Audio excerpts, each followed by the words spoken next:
Wa alaikum salam wa rahmatullahi wa barakatuh. Wabale kunyonyola abantu kubibadde Tehran n'engeri abakulembeze gye babadde bawa obubaka obw'okujaguza okuwangula kwa revolution kati ewezezza emyaka 41 okuva mu 1979 ate neeyita mu bizibu ebiyitirivu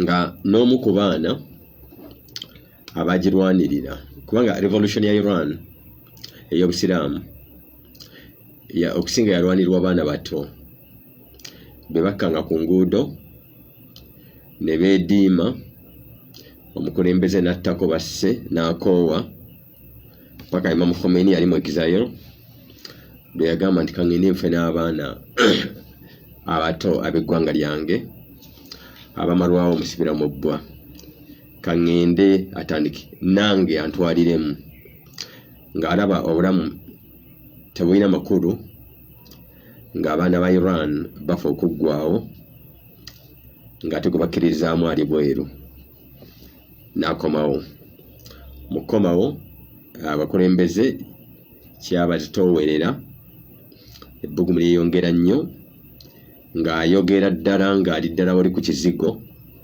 takyali eri Bufalansa gye baali bamugobedde era mu nnaku 10 zokka wal fajir wa layalin ashr ndayidde enkyukakyuka ndayidde obudde obupya omulembe omupya ogukya nga bw'olaba alfajir obudde bwe bukya wal fajir ndayidde enkyukakyuka y'obudde empya wa layalin ashr nendayira n'ennaku 10 zaali nnaku 10 zennyini zayitawo nga Imam Khomeini amaze okukomawo okuva mu buwaŋŋanguse revolution eno neerangirirwa nti ewangudde. Mu baana abalwanira revolution eno ng'abato nnyo ne bafuna ebiwundu biyitirivu Muammar Qasim Sulaiman yava dda lumu yali ku lutalo nga alwanirira eggwanga lye abazungu bayimbudde abawarabu kubanga yo Iran si bawarabu bo basiraamu nga ffe tuli basiraamu abatali bawarabu ne Iran bweri nga bayimbudde abawarabu ab'okumuliraanaawo abazungu bagamba mutuyambeko tusaanyewo enkyukakyuka z'obusiraamu buno era abawarabu ne beegatta n'abazungu bajje basaanyewo enkyukakyuka z'obusiraamu ezibagobye mu Iran.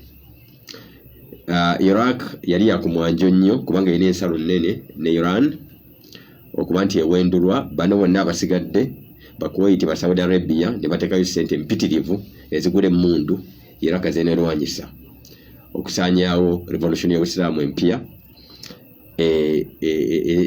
ewangudde mu Iran.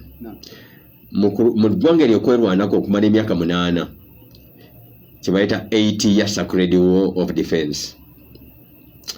Omwana oyo yali muto n'abeera ku front line amasasi ne gamuyiza olubuto ne bamutwala oyo Qasim Sulaiman mu ddwaliro ne bagamugyamu nga ekiwundu kikyatonnya omusaayi nga kyali kibisi nga n'omusaayi gukyafuluma yatoloka ku kitanda n'addayo ku front line nga enakutte emmundu enakutte ku lubuto.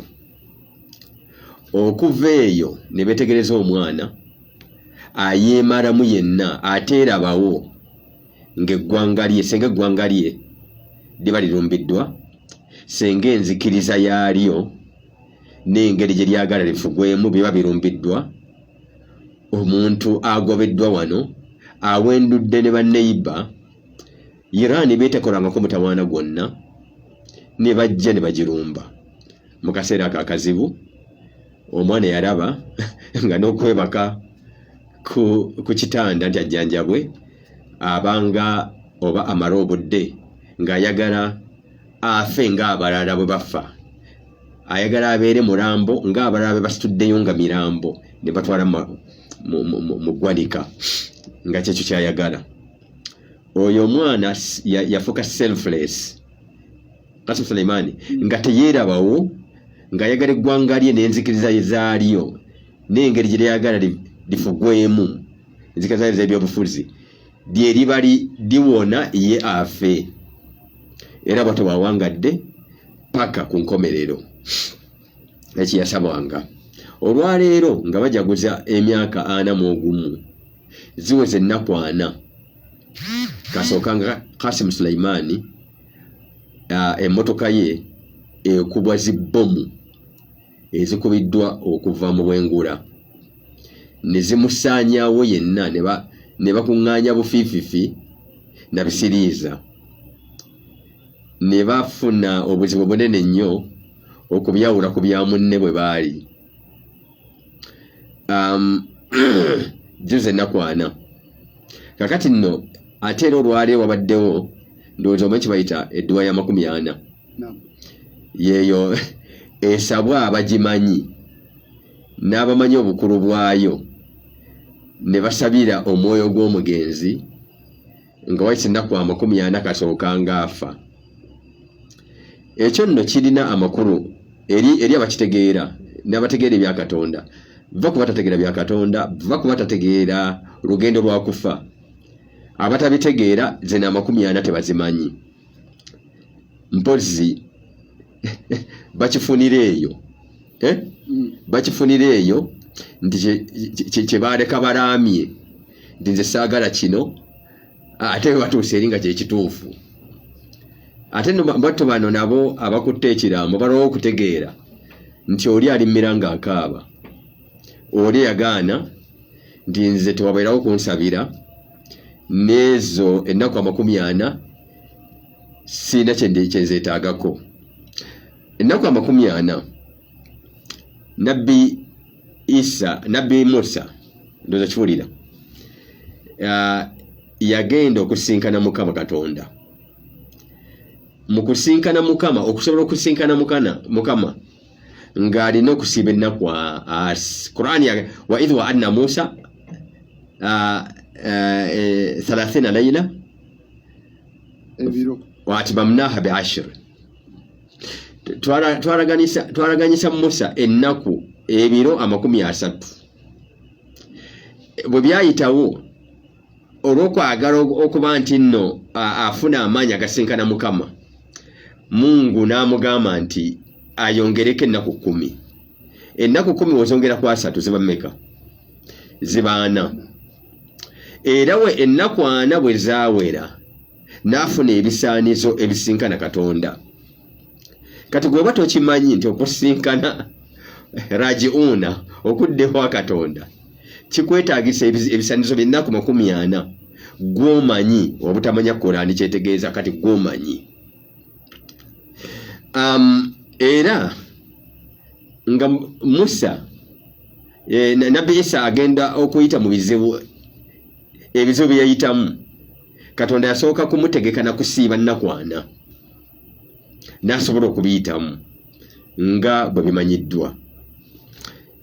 Era mu kuwonyezebwa mu kuyita mu kumaliriza emirimu gye gyalina okukola mu nsi muno, obanga ateekeddwa ku musaalaba obanga aguwonye, sijja kuyingira mu ebyo. Abamu balaba yateekwa ku musaalaba bagamba yaguwona, naye okuva ku olwo yaddamu n'alabika eri abantu nga wayise ennaku 40.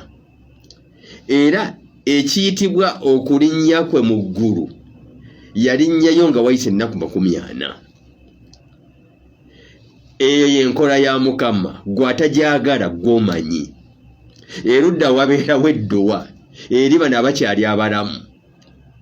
Ofune amaanyi ago agasinkana agakyusa embeera, osiibulire eddala eno gy'obaddemu mu nsi nti kati ensi na bino by'obadde oyita ebyambalo n'eri gy'obadde oyita ennyumba nti yiyo gye wattirako banno ogizimbe, gye wali yatyamizako banno ogizimbe, oluvannyuma ku 40 ng'osabiddwa edduwa eyo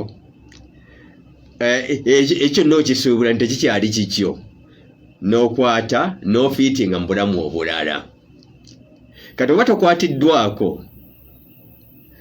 na ennaku muzino oluvannyuma ennaku 4 nga bw'olaba Mungu bw'alete enkyukakyuka eno mu bana abanene oluvannyuma lwa 4 kati gw'omanyi oli kaaba ng'ate waleka olaamidde nti nze bino sibyetaaga bakutte ekiraamo kyo era nabo tebakufuddeeko gw'omanyi abakimanyi kibagasa abadde bakikola naye nga temukimanyi nti kiri mu Qur'ani mwennyini